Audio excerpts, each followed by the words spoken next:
都，亦不會像從前那般吞吐。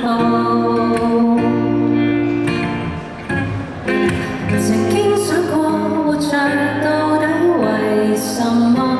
平凡人那麼多，多了我這麼一個。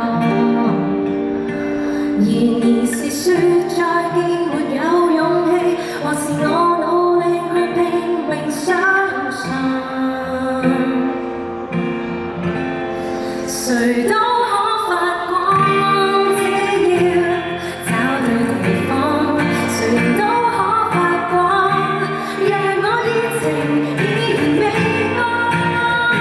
成敗與否看我是怎麼看，從來沒標準答案，不要活埋在世俗眼光，尋找自信讓我做我的主角。